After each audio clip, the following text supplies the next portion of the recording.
50, 60 ও 70 এই 3 দশকে রূপলী পর্দায় বাঙালিকে মাতিয়ে রেখেছিল উত্তম সুচিত্রার জুটি।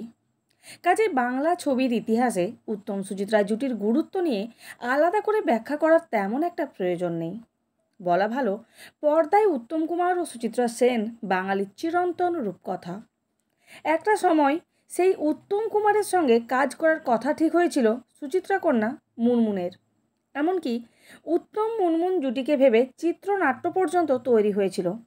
কাজটি করতে মহানায়ক যেমন রাজি, তেমনি মহানায়িকার কন্যাও রাজি। তাও তৈরি হলো না সে ছবি, সৃষ্টি হলো না ইতিহাস। কিন্তু কেন? 80-র দশকে উত্তম কুমার ও মুনমুন সেনকে নিয়ে সিনেমা তৈরির স্বপ্ন দেখেছিলেন পার্থপ্রতিম চৌধুরী। তবে উত্তম মুনমুন নায়ক নায়িকা হিসেবে নয়। আবার এই দুজনকে ঘিরেই ছবির চিত্রনাট্য। এক কথায় শ্বশুরমশাই ও বৌমার চরিত্রে ভাবা হয়েছিল উত্তম কুমার ও মুনমুন সেনকে। এই শ্বশুর বৌমা চরিত্র দুটো বন্ধুর মতো। ছবির নামও ঠিক হয়ে গিয়েছিল।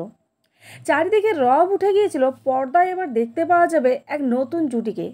স্বাভাবিকভাবেই দর্শকরা প্রহরও গুনতে শুরু করে দিয়েছিল। কিন্তু আচমকাই ঘটে গেল ভয়ঙ্কর দুর্ঘটনা। নিয়তির কাছে হার মানল সকলেই। 1980-র 24শে জুলাই সকলের প্রিয় মহানায়কের মহাপ্রয়াণ ঘটে গেল।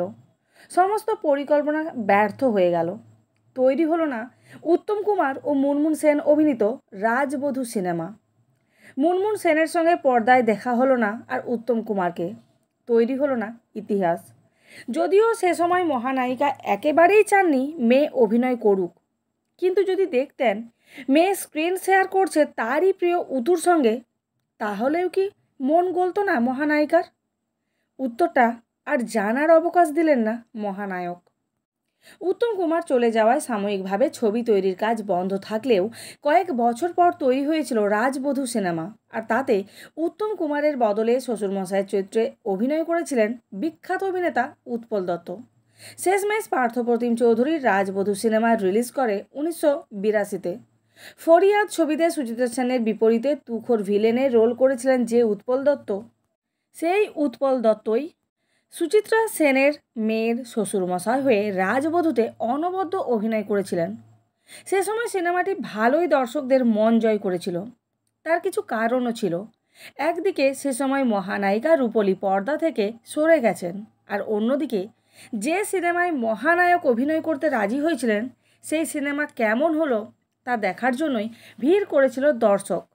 কাজেই সুচিত্রা কন্যার সঙ্গে মহানায়ক কাজ করতে সুযোগ পেলে রাজবধূ অবশ্যই একটি ঐতিহাসিক ছবি হতো। কিন্তু সকলের চাওয়া ও পরিকল্পনাকে ব্যর্থ করে হঠাৎই চির ঘুমের দেশে উত্তম কুমার পাড়ি দেওয়ায় দেখতে পাওয়া গেল না তারই প্রিয় বান্ধবীর মেয়ের শ্বশুরমশাই হয়ে অভিনয় করে তৈরি করা ইতিহাস।